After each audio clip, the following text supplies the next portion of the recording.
It's a big game. Who you know that got it behind the scenes like behind the O-line soon as the QB say hype? It's big game, big game. Analysis from the player's point of view. Injuries, big trades, player news. Yeah, sector competition, and he play with Tony Dungy. Better listen, I'm talking about Big Game Sports Buzz. Said everything you need and more. Yeah. Big Game Sports Buzz. I thought I told you once before. We call him Big Game James. Yeah, Big Game James. Big Game James. What's up, everybody? Welcome to another episode of Big Game Sports Buzz, where the sports fanatic and the pro athlete come together to talk about sports and everything around it.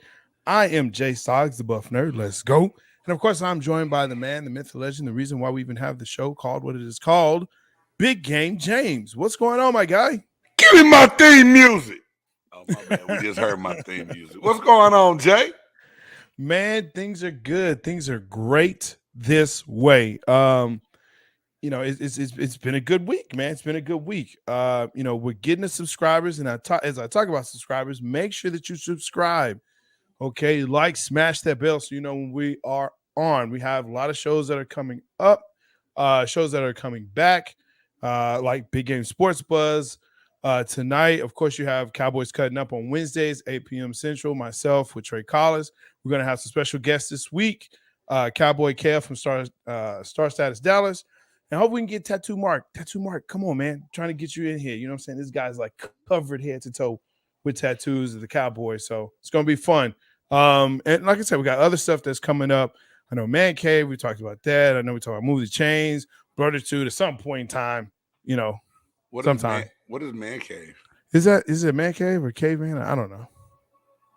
You talking about We'll A figure it Reed? out. You talking about A Reed Yeah. stuff? Man Cave Express? Yeah.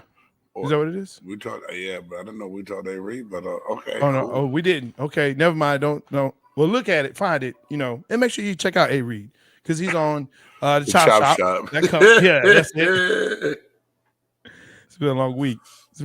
So, again, make sure that you like, subscribe, smash that bell. 1,000. That's what we're looking for. 1,000 subscribers. We're getting there.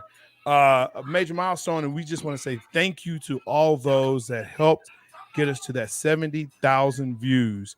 That's huge. That is a huge thing. Thank you so much. We really, really appreciate that. Showing the love. Keep it going. Keep it plowing. We just love it. So, for tonight, the 4 downs. Tennessee. Are they the best in college football right now? We had Kyrie, you know, promoting anti-Semitism, but really we need to talk about the Nets as a whole. Yeah, that whole organization. Wow. So that's going to be there. Number 3. That's a burning bush right now, boy. Sinking ship. Oh man. And it may not even get better by some, you know, rumors that are circling around, especially with their coach. Auburn fires football coach. Is it time for Coach Prime? And on that 4th down, Michigan State players face criminal charges after fighting the tunnel. I believe they actually found 4 more players that they're talking about putting that on. Of course, we have hell no between the lines and tonight's top 5 singer/dancer performers. That should be fun. Good time. So tune in. Yeah, let's tune in and let's hey, Big Gang. Are you ready to go, sir? Hey, man, you know, let's do what we do, baby.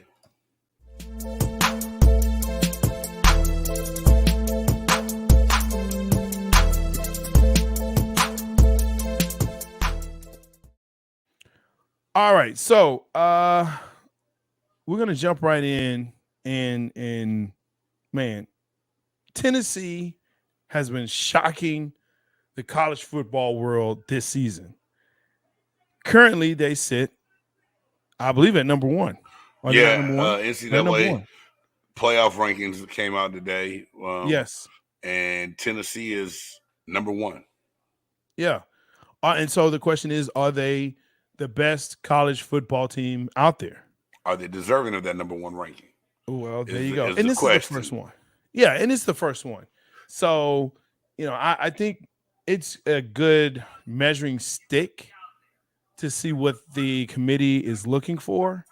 but you want to wait because TCU is undefeated as well. Let's go Frogs, right? Hey, what that little symbol do right there? That's Is it. that The Horn Frogs.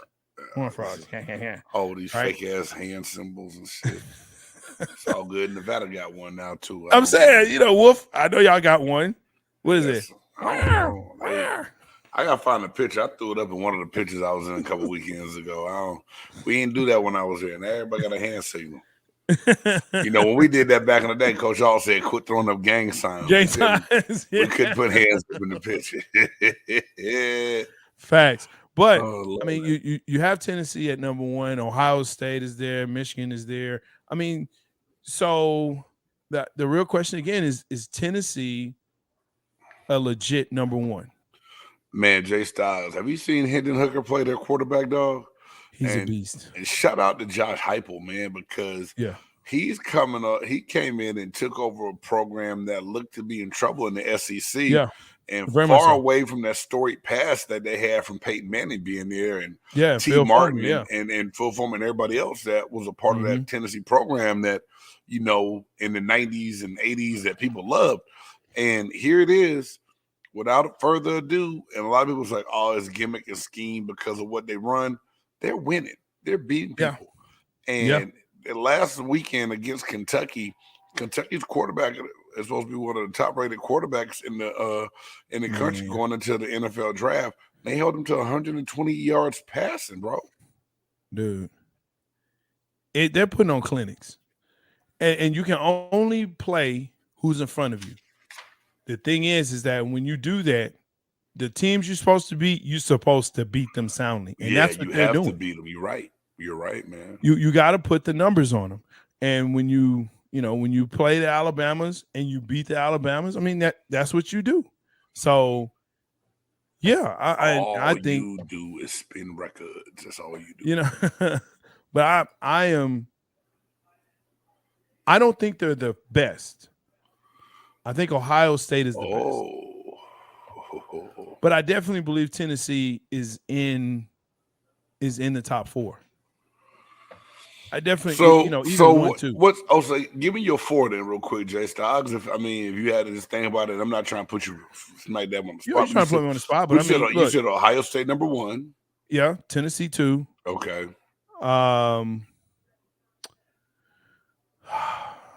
The 3, 4 is what kind of throws me off. You got to, if Georgia ain't your 3, something wrong with you. Well, yeah, Georgia. Yeah, definitely Georgia. But you know what? I've got to see Georgia play Alabama. And that's gonna do it for me. But the only way they can play each other now is the SEC championship game. I think Bama. I don't think Alabama's gonna make it. Bama might have problems with LSU this weekend, bro. I think so too. And A&M had them beat, and Texas should have had them beat. And Texas had them beat. Yeah, Alabama should not even be in conversation right now, but because they they're should. America's sweetheart, they will be. There you go. But I can see that Georgia definitely there, and you can even move Ohio State. You can actually say Ohio State, Georgia, Tennessee, Michigan. So you got Michigan ahead of Clemson? Oh yeah, for sure. Yeah, for sure. Now, what about your beloved Horned Frogs, Jay? Do you think here's the problem. They got them rated 7th, bro. Now here's the problem. Well, I would put them 6. Dare I say even 5?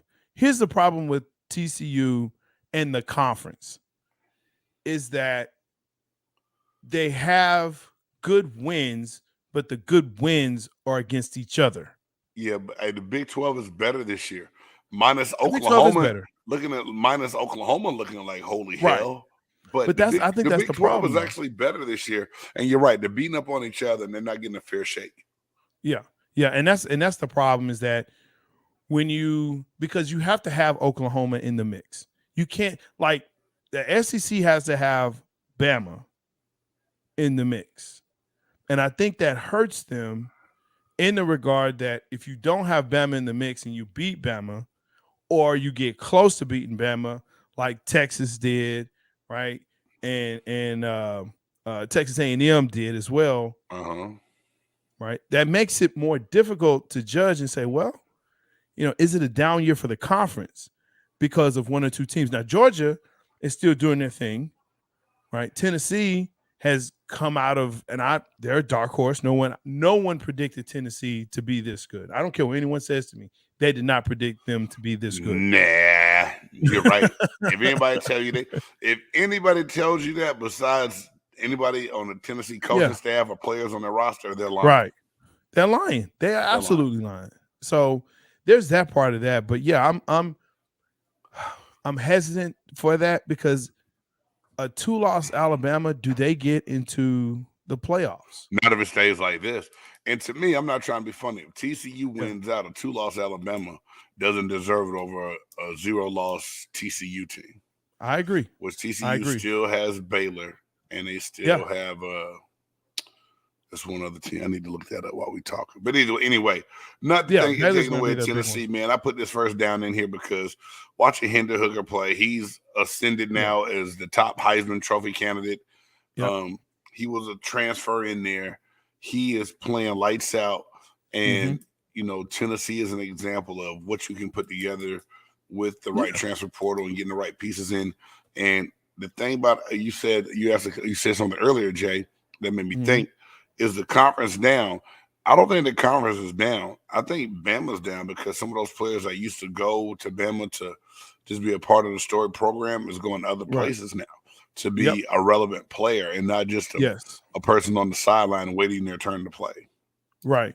And, they're spending, 2, 3, 4 years of eligibility to get in for one season, and for sure. So but I do think if you don't have your dominant teams, like look at Pac-12. Oregon. Well, at one time it was USC, then it was UCLA, and it was Oregon. And when those programs went down and weren't as competitive, no one looked at the Pac-12 anymore or any longer. You had your Stanfords, but if you don't have USC, UCLA, Oregon, then you have a down conference in the Pac-12. I can't argue that. I hate that it's like that for the Pac-12. Yeah. But you're speaking truth right now. And yes, sir. That's hard for me to give you the pub that you deserve. But you're speaking a lot of truth right now, man. Hey, man, give me my flowers, man. Give me my flowers. Give me my flowers. I'm gonna give you your flowers, all right. Let's move on to second down because there's so much to unpack right here. The Nets have fired their head coach, Steve Nash. Well, they agreed to part ways. It was a mutual parting. Do you call it a firing? I think it was a firing. You can say mutual, but at some point, whoever calls the meeting, it's like breaking up with a girlfriend. Whoever says, "Hey, we need to talk," and y'all get there, and you sit down, and they start. I really like you, and then you jump in like, I like you too, but I just don't know if this is working. But I don't know if this is working. And they're like, yeah, I'm with you. Y'all agree at that point, hey, it's a mutual. But who called the meeting? They did. So they broke up with you, right? Yeah, you can say it's a mutual. But I think with everything that's been going on with Kyrie, KD wanted him to get fired. Hey, and you have, you've already started bad. You don't want that. Hey, Jay, can we just say this from the start? And I think we both touched on it. It's nothing new to a lot of people, to you and I, because we talked about it. Steve Nash never should have been hired for this job. Absolutely not. Steve Nash was not ready to come in and take on the monster of KD and Kyrie. And not just that, the New York media. I mean, Steve Nash wanted to go in, coach basketball, and win games. It's barely about basketball on the court in New York. You got so much drama and antics off the court that you have to talk about. And the media itself is a circus. What did he think he was really getting into? And here it is. And privilege kicks in. He gets a job that he wasn't ready for. That clearly you got to get the right mindset to go take on an idiot like Kyrie Irving. He's not a normal dude. He's like the Kanye West of basketball right now. You know what I'm saying? Like, he is. So much surrounding him. So many things that he says and backtracks from. Well, I want to say backtrack. he just believes shit that's in a world that we don't know where that world is. Like, where does this world exist, Kyrie? Like, on what planet do we do things like this? Nash wasn't ready for that monster. And what's crazy is James Harden wanted out. James Harden said, "You know what? Trade me. I'm ready to go." That's James Harden. And if James Harden ready to go, you know, it's bad. Like, what? It's a head scratcher because you got KD, Kyrie, and Ben, right? So those three guys. Ben who? Ben Simmons. Oh yeah, I forgot he existed, dog. Man, a lot of people have. Man, especially in the Brooklyn Nets organization. I mean, I want that young man to get help if he needed, because I ain't trying to sit up here and be funny. Like, some of the rumors and things that I heard about him is man, that's not healthy to walk around and live that way kind of way and be scared to do things and function. Yeah, dude, that's scary.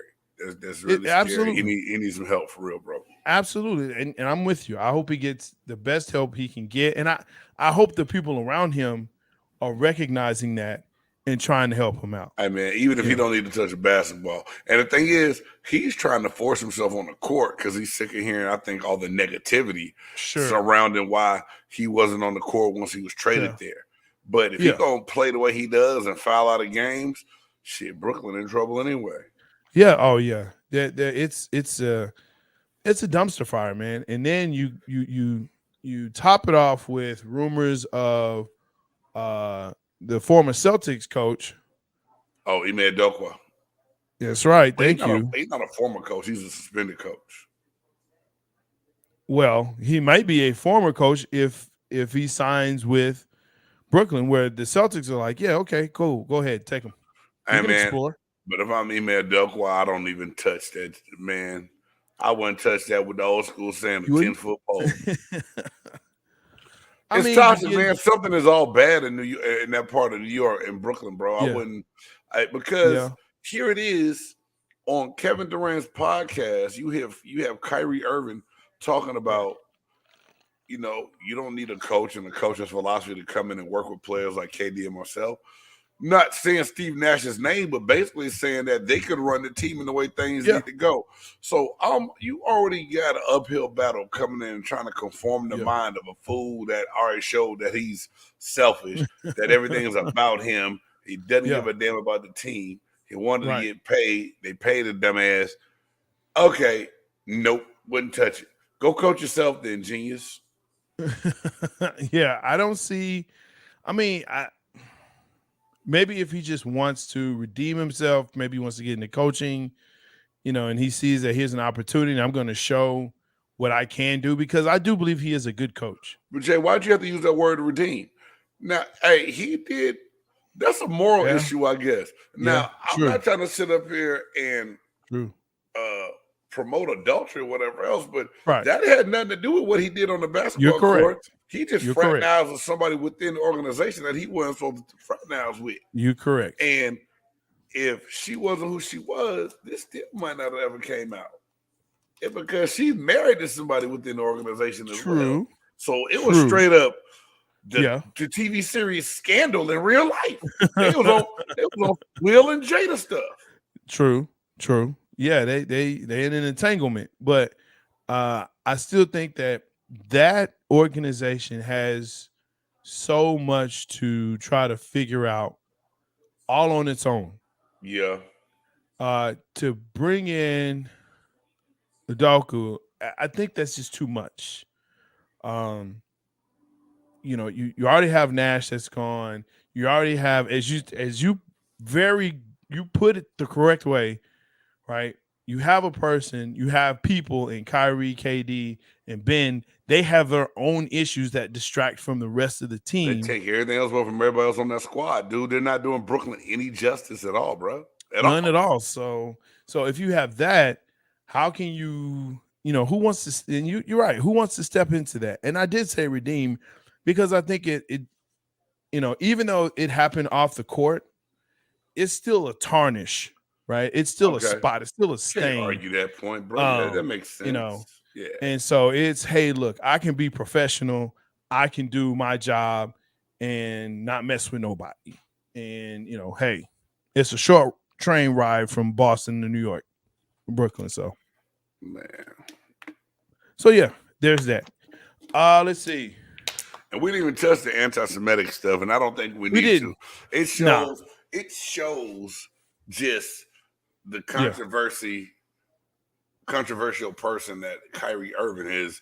He makes things harder on himself that they don't need to be that hard, man.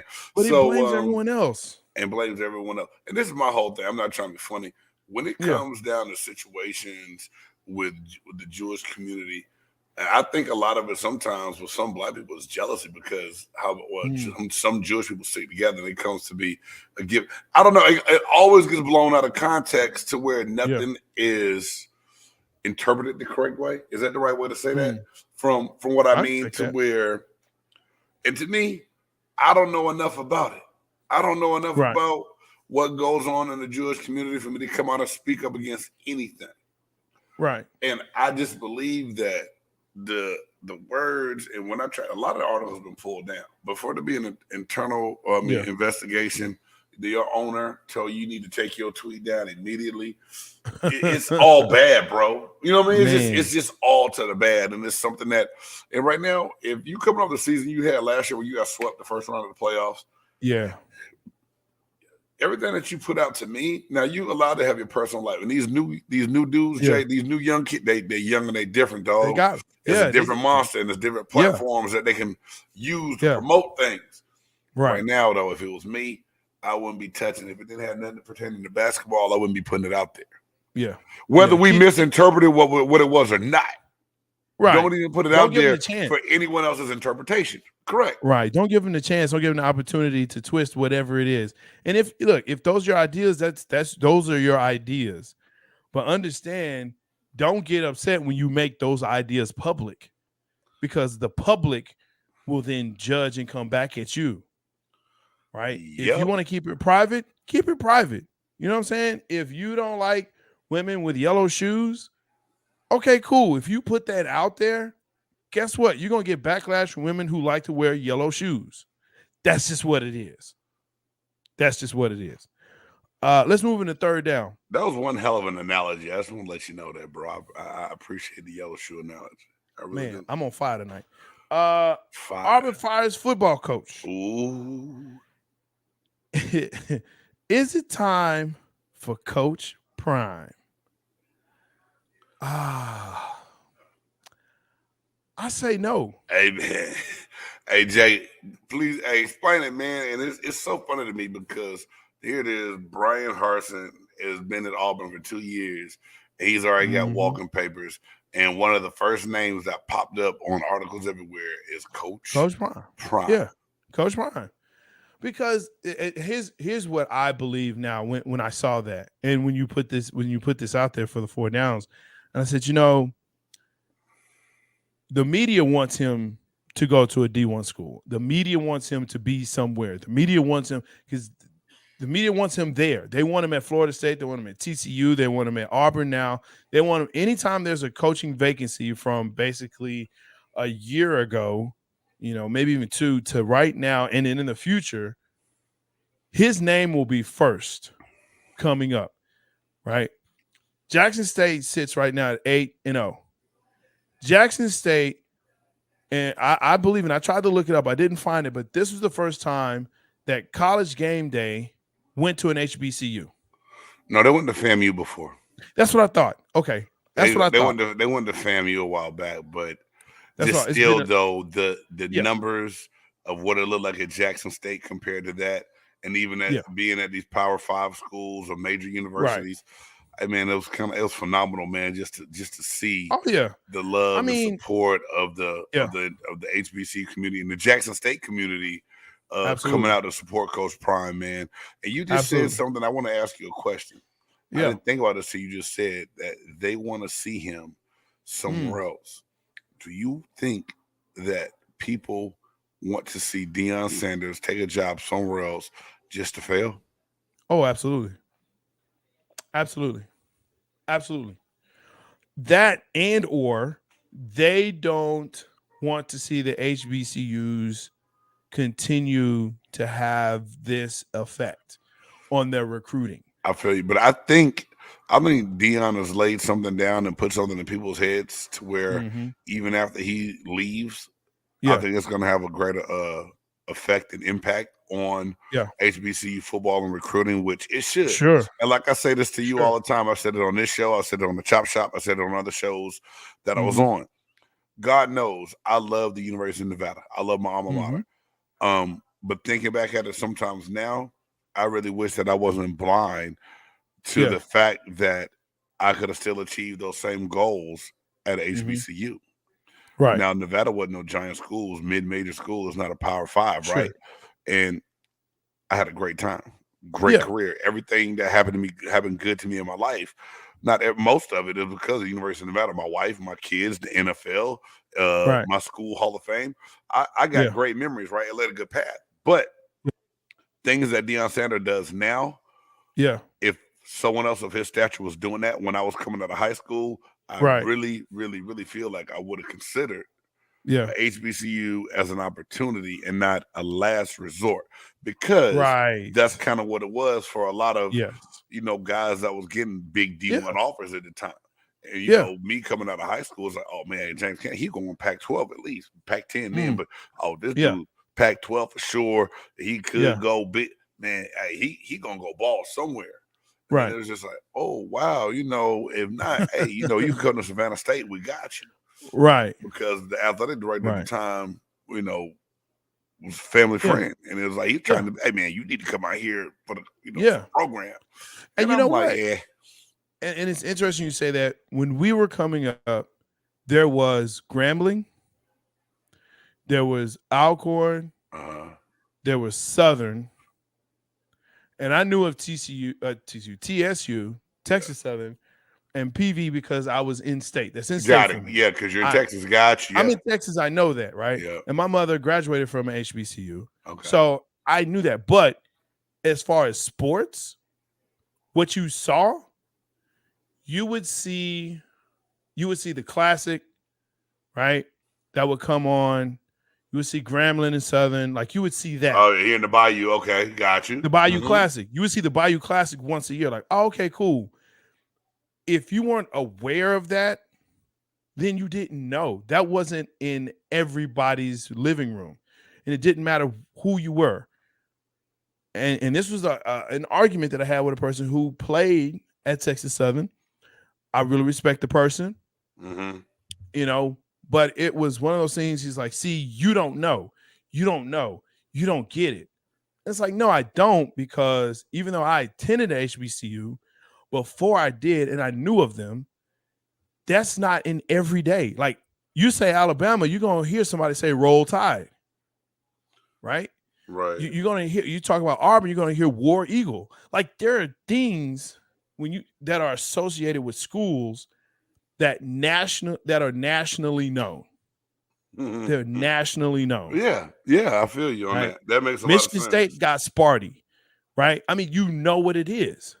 Okay, so when you start talking about the HBCUs, it's not known.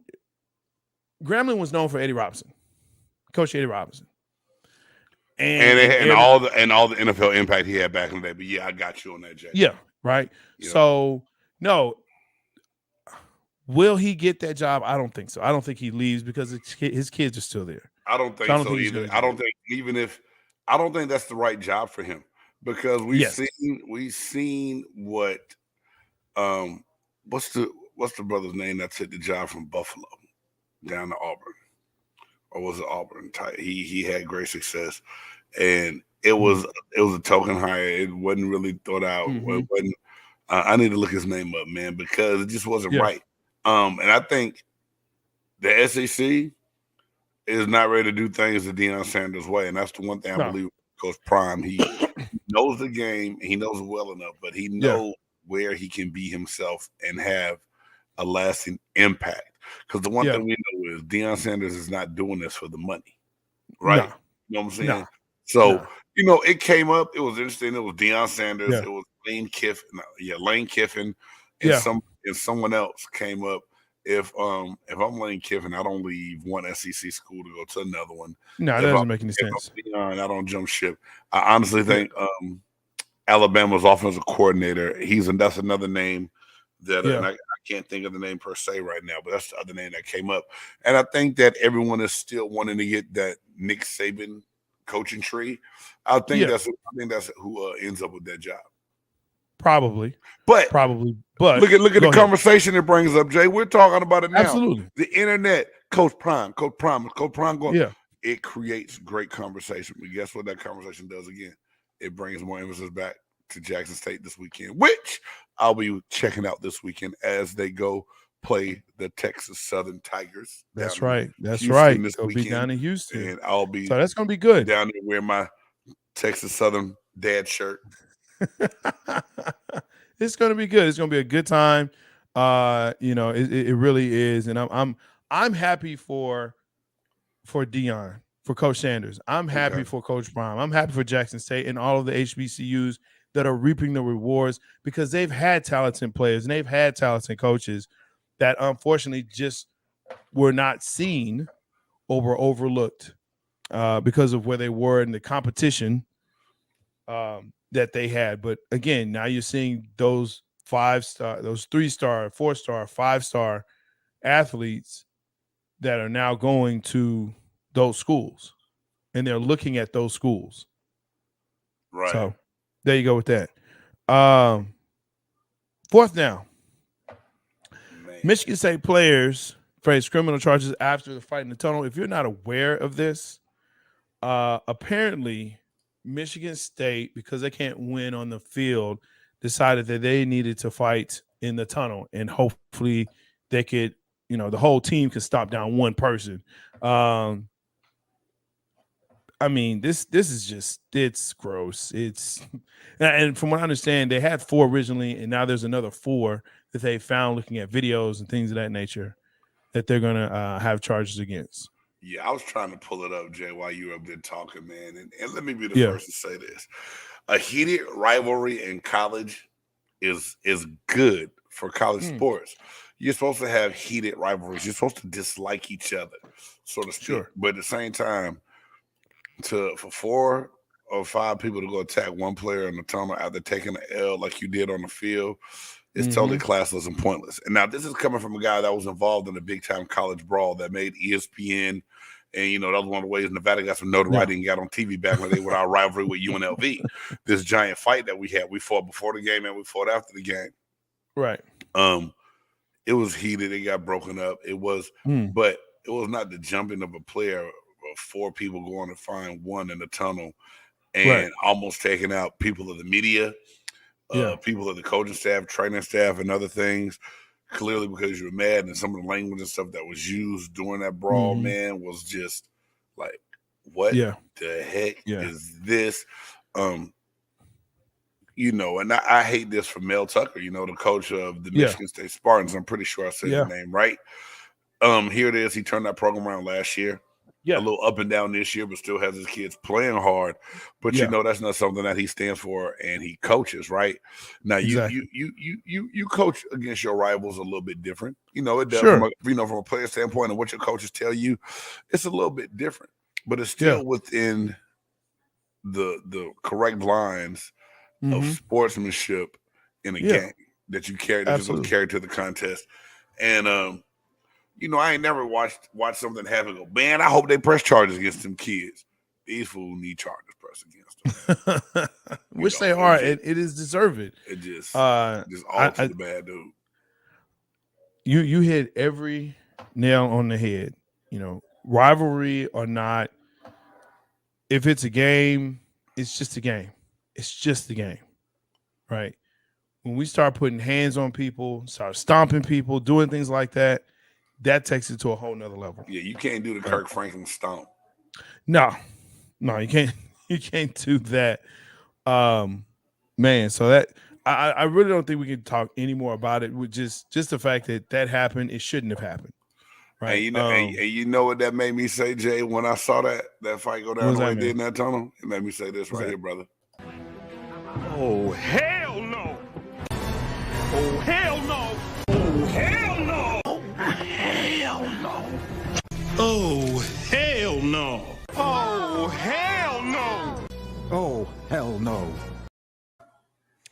That's right, folks. It is that segment that lets you say when you see something that just ain't right, like them Michigan State players, makes you say, "Oh hell no!" This week, one just popped right in my head, but I know you have yours, don't you? I go ahead and share yours, man. The one just popped in, dog. I want to see because mine is kind of just. I mean, you know what I'm saying? Like it's oh hell nah, but it's go ahead and let me know what this hit you, bro. Okay. So what it was, and I want to make sure I get his first name correct. But basically it happened in your division, right? What's his last name? I know his last name is Moore, the receiver for Carolina. Oh, DJ Moore. DJ Moore. Walker throws a beautiful dime to him, catches it, scores. Game is tied with the Atlanta Falcons. I think there's 12 seconds left or something like that. Like this basically is the game. All they got to do is kick the extra point. They out of there. This guy decides to take off his helmet and celebrate while he's still on the field, which is an unsportsmanlike conduct. Unsportsmanlike, whatever. It's that penalty, 15 yards, which they assessed on the extra point, which now you were kicking a 30, I think it's like 33 or something like that. Let's see, they usually put it, about 33 yard field goal, something like that. Now you're kicking a 41-yard extra point in which the dude missed. Now, some people have blamed the kicker. Some are blaming DJ Moore. I'm blaming that dude. You're a veteran. You blaming DJ Moore? You're a veteran. You know what this is. Don't take your helmet off. That's a rule that has been there for a minute. It's not a new rule. It didn't just come about. It was there before you came into the league. Don't take your helmet off on the field at all. If you take your helmet off, guess what happens? If your helmet gets knocked off during the play, guess what? You off for a play. Well, that's college and high school. NFL will make you leave for your helmet. They make you leave. What do you know? You're right. I feel you though. Yeah, that's an old hell nah moment, man. Yeah, Michigan State a tunnel was a hell nah moment. But you know, I got one that I thought about today and someone posted. You know, this is a sports talk show. We try to uplift you, have a good time, give you a chance to come get away from whatever's going on in your life to talk sports or hear some crazy guys talk sports and have a good time, right? But take off of the Migos, man, getting killed as a heated dice game. A dice game was taking place. Things got heated. 6 people got shot. He's the only one that passed away and died from it. It's an awful situation, man. And so much time in life and this music game and the way things violence is glorified way too often. Now, am I trying to be unrealistic and avoid the reality of what does take place in our country? No, I know about things that go on in the streets and amongst people and everything else, and it's not good situations, man. But at some point in time, when you get to a point and place in your life where you've overcome those obstacles, life is better for you, and as soon as you think you made it, you get taken out by senseless violence. And as a black male and as a black person raising black sons, trying to teach them the right way to do things, I'm sick of black on black violence, man, and to have to go justify it to where if something happens in this country, other people, other ethnicities and races feel like, well, you kill each other, so what does it really matter? And that's not what it's really like. And the senseless violence of certain people can always shine a negative light on people that are trying to do things the right way, man. And it's just, oh hell no, I'm sick of it. This family shouldn't have to go through that. And it's not just the only one. He's just someone of stature that we hear about because of who he is in the music industry. And my kids had me listening to Migos a couple of years ago when they first come out and checking out their stuff. So it's just like, dude, I just really hate it. It drives me crazy, man. And I'm oh hell no, we got to fix things. Yeah, man. We got to get 28 years old. That's the part right there for me. He was 28. Yeah, far too young. And my son's turning 20 this weekend, bro. And it's 28 years old. Dude, really? Yeah. So much life left to live. It's tough, man. Yeah, it's tough, man. Yeah, for sure. Thanks for that, man. That's a good one. I know we discussed that, and you right there on it. So, let's go ahead again. Make sure that you like, subscribe, smash that bell. Prayers and light to that family. Right. You know what I'm saying? For sure. So let's roll into the next segment, man. What we doing next?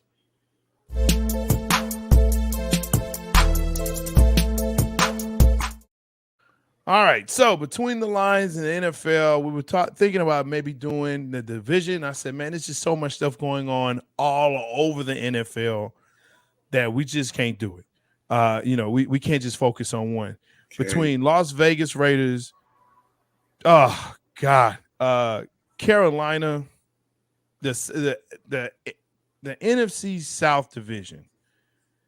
It's just a crapshoot. Like you got a 500 team leading the division, who, if they would have lost, would have had an under 500 team winning the division. It went to OT. Green Bay still looks like trash. What's going on with the Rams? Man, we thought maybe it's a fluke here or there. They get beat by Dallas with a backup. All right, that's okay. Maybe you hadn't schemed for him. Got it. But every week, right, you're coming in and you're saying, okay, well, wait a minute. San Francisco, they shouldn't beat you. San Francisco shouldn't beat you. You put McCaffrey in. He's there for a week. He's scoring 3 TDs on you. Hey, man, the man had dude, he had 1 week of diving into that playbook. 1 week. And he had a rushing touchdown, receiving touchdown, and a punt return touchdown? No, a passing touchdown. That's right. He threw a touchdown, caught a touchdown. He threw a touchdown, caught a touchdown, and ran for a touchdown. That should have been oh hell no right there. Like Aaron Donald, one of my favorite players to watch, right? He is a beast. He is a man among men. But oh my, the Rams look bad. They look bad. They look so bad. The Bengals, that Cleveland Cincinnati game. Oh, hey, but that's an NFC. That's an NFC. That's an AFC North rivalry, man. I get that. Now, here's something poses to me today, Styles. I'm about to ask you right now because and we're gonna have to hit read up. Jacoby Brissett. Hey, don't the Indianapolis Colts look stupid now? Look, you let him go, and you're your third quarterback since him leaving. And hey, and guess who else looked really good last night that I was pissed off about? Amari Cooper. Like, this dude is catching balls that are thrown at his shoelaces down the field. But we already talked about that. Dallas was dumb to let him go, man. Yeah, that's one they're going to regret for sure. But yeah, man, it's. So what do you think about so much? What do you think about some of these trades that took place today, man? I was surprised by some of the trades. Some of them I wasn't. I was surprised by Quinn. I was surprised by Roquan. I was surprised about that. It almost feels like, I don't know, Chicago isn't giving up. They gave up, dog. They gave up. Now, they did go get Chase Claypool to try to help out Fields, but they still have no offensive line. They lost their 2 best players on defense. Hey, but you know the trade that got me today? What was that? The Lions sending T.J. Hockenson to the Minnesota Vikings. They traded within the division one of the better tight ends in the league. I don't get that one. I don't know. I was like, you traded to somebody you have to play twice a year in the future? Okay. Because that doesn't normally happen. And then Atlanta, moving on from Calvin Ridley, even though he's suspended for a year. Did Jacksonville see that much upside in Ridley to go ahead and take those I mean, rights why for when he not? does come back? I mean, why not? I mean, what else you got there? Yeah. Yes, you're right, So player. yeah, you have to help your quarterback out. Right now, you don't have anybody for Trevor Lawrence to really pass to of note. And tell me if I'm wrong here. On defense, if you're on defense, you're looking for the guy that scares you, Right. whether it's a running back, a quarterback, or a receiver, or a tight end. So you got to go out and you got to find the guy that's going to scare the defense, right? Chase was the guy for Cincinnati. He's very scary. Gotcha.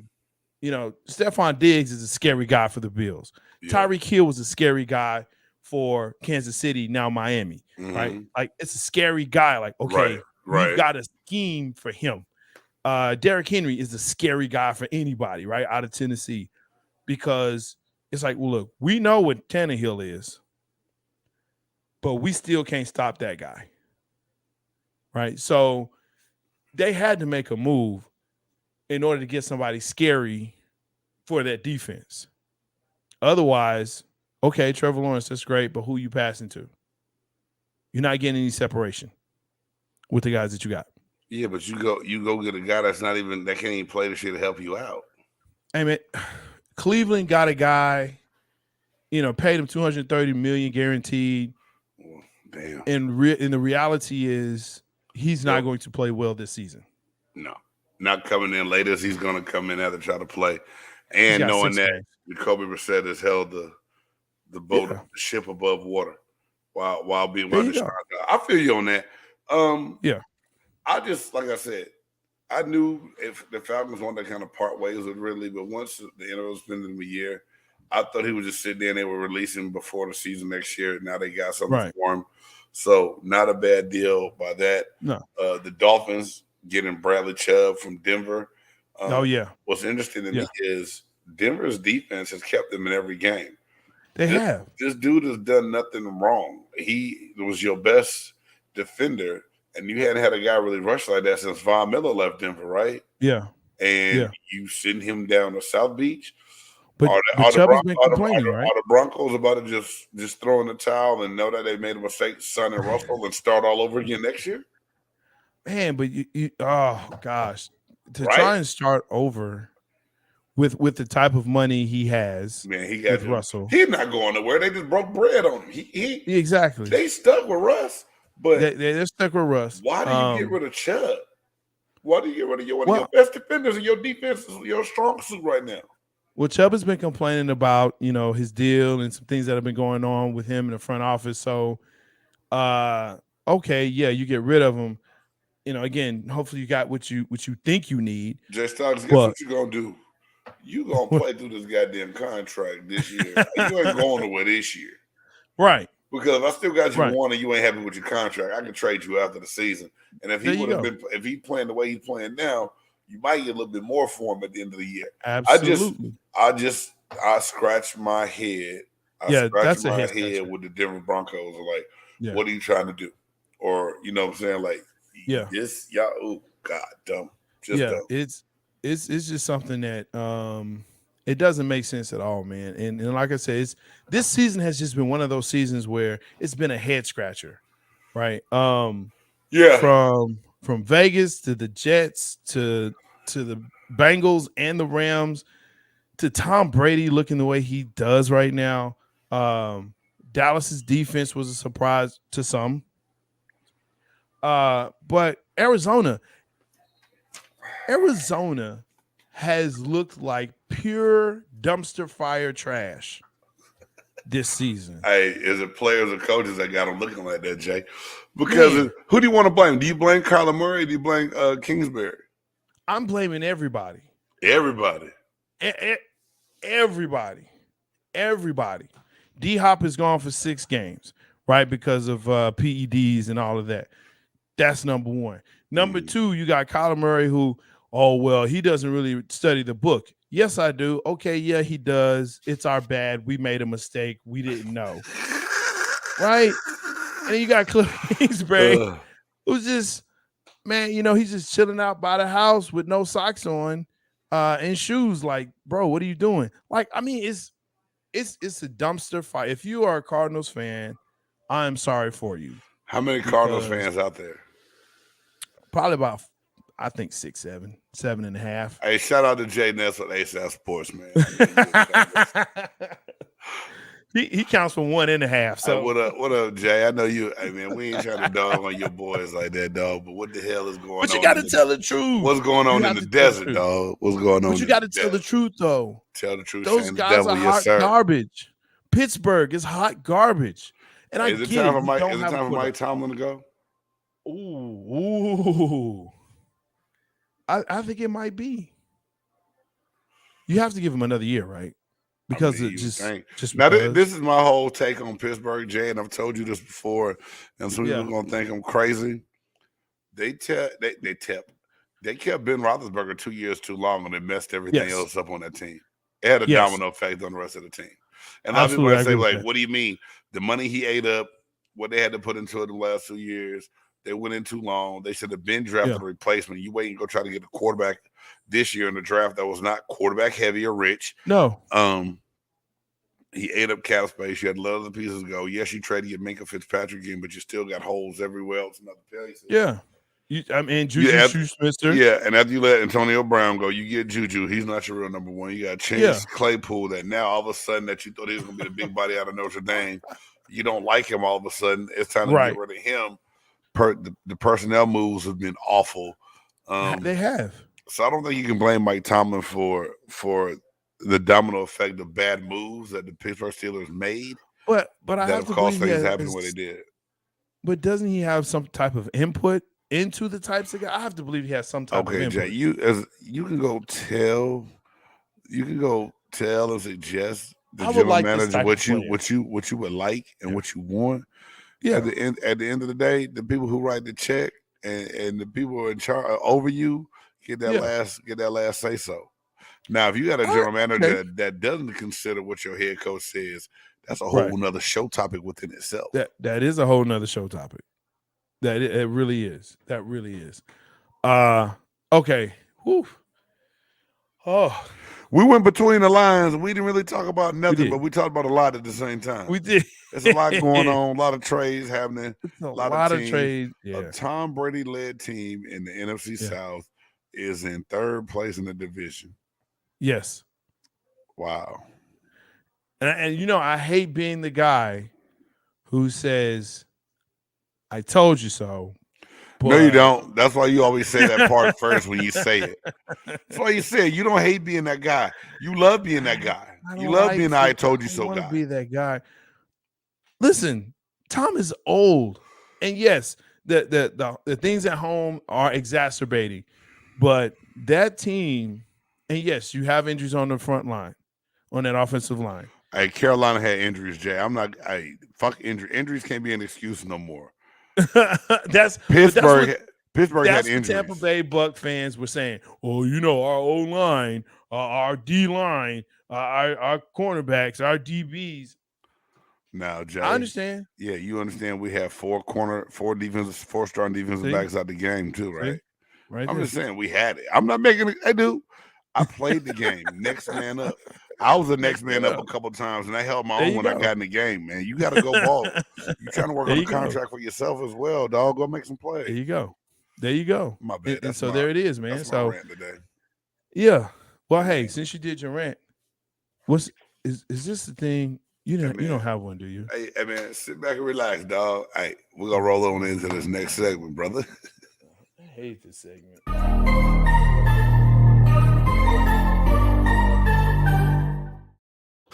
Hey, man. What? Don't hate it. It's gonna be quick. It's gonna be easy. Jay, it was a good one last week. Hey, you're a sports guy. I'm a sports guy. I am a sports guy. We like watching sports shows when we get a chance. When we get away from work. I love the holiday when I can watch my weekday shows like Get Up and First Take and everything else. Undisputed. Absolutely.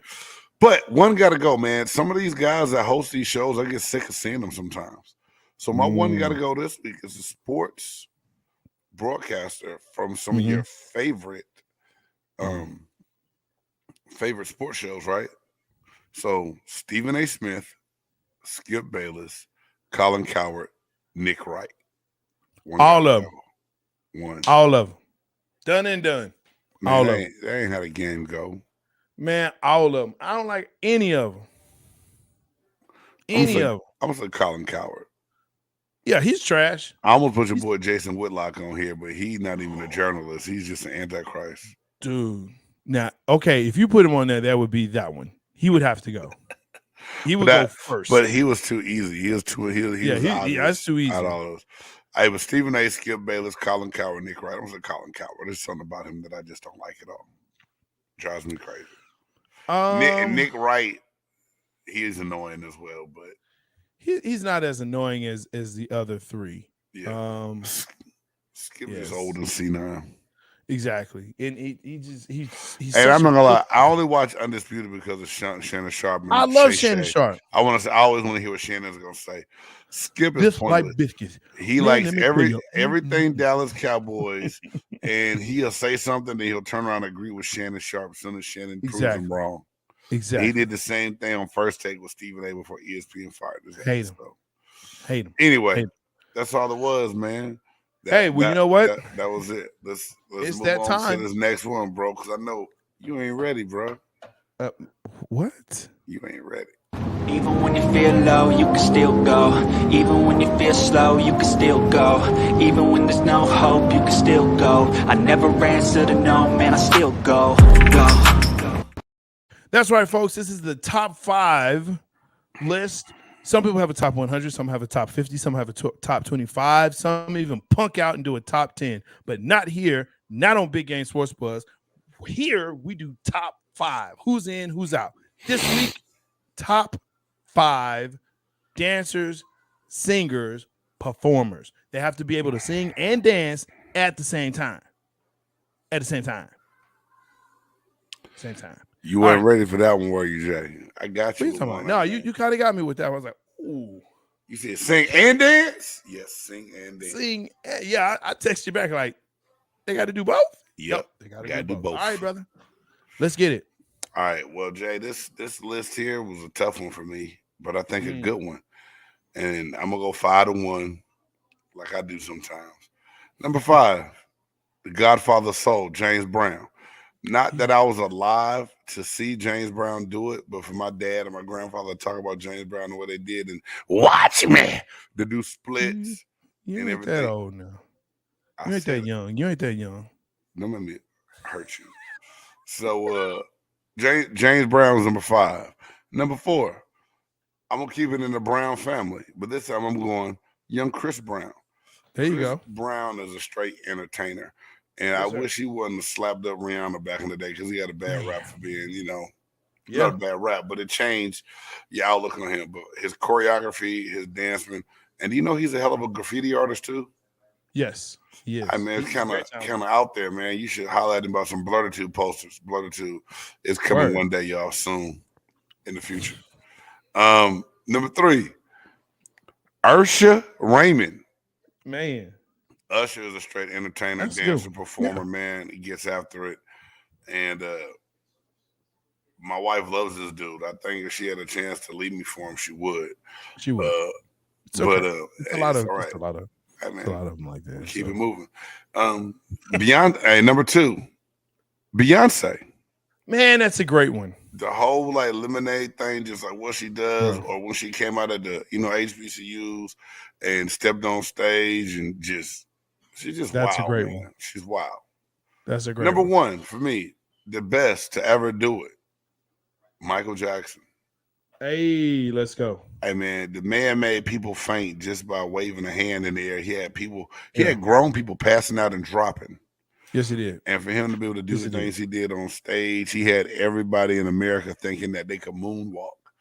And I don't know why we call that dance the moonwalk, because if you're on the moon, you couldn't even slide like that. You could not. But it's iconic, man. So number 1 for me is MJ, Michael. That's a good one. Jackson. That's a great list. We're pretty much on par with each other, except For one, I also said Chris Brown. I said Usher. I said James Brown. I also said, Wacko Jacko, Michael Jackson. Now, here's where we differ. And Beyonce is a great one, bro. Please, that is a great one. Prince did it for me, man. Prince had a show, had a show that he would take you on a journey. And he could dance in 6-inch heels. Yeah, impressive. You're right. Okay. That's pretty awesome. So yeah, Prince is there. Beyonce's definitely a fantastic one, man. I mean, Shakira could be up there. Wow. Shakira could be up there, man. Oh, see, there you go. You going honorable I'm doing mention. I'm doing you. Yeah, Jackie Wilson was definitely going to be on my list. What about Tina Turner? Excitement. Oh man, come on. Flatbush, not Bush. Oh Lord, Shakira, back hurt. That's a good one. Yeah, for sure. Those definitely. Some people don't like it, but Justin Timberlake could definitely be on the list. Hey man, I said JT. I was thinking JT also. Yeah, Justin Timberlake can definitely be on there. I was listening to Justin Timberlake today. That's funny. Man, he don't really dance a lot, but he does. That's Bruno Mars. He's another one. That's a great entertainer. Yeah, great entertainment. But he's not a dancer though, bro. He danced, man. Yeah, the group, they dance like the time. Anyway, folks, thanks for tuning in. Hey, man. We so appreciate it. You forgot Genuine too. Oh, where do you put Cisco? Oh, where do you put Cisco? I don't know, dog. Where do you put Cisco? Does Cisco make the list? Hey, he jammed in the thong song. I'm just glad he didn't have one on. Hey, make sure in the comments that you, even after the show is over, let us know who you got on your top 5 list of singers/dancers. What about Miss Janet? Did she dance enough for you back in the day? Oh yeah, man, Janet was it, bro. All right, it's a lot on there, man. It's a lot of folk. Hit us up, like J Stocks just said, man. Yeah. Hit us up. I'm gonna have to change my list again. Yeah, dagnabbit. Honorable mentions. They get you every time. Yo, I'm Jay Stoggs, the Buff Nerd. Ooh, let's go. And I'm Big Game James. Thank you for tuning in to Big Game Sports Buzz. Hey, we are almost at 1,000 subscribers on YouTube, man. So if you are checking this out for the first time and you have not subscribed, please go ahead, hit that subscribe button and smash that notification bell so you know every time we drop brand new content. Get ready to check a new episode out next week. Join us on the Chop Shop. And if you are an NFL fan, even if you hate the rating logo that's worn by South America's team, the Dallas Cowboys, please go ahead and tune in to Cowboys Cutting Up. Jay Stoggs, the Buff Nerd, and Trey Collins do one hell of a job talking about absolutely nothing. And it's something that you want to check out. I'm just joking. Hey, great content, great football content, especially like I said, if you don't like the Cowboys, they're going to break you off with some good knowledge and you're going to check them out. Hey, this has been another episode of Big Game Sports Buzz. Thank y'all for tuning in. Peace.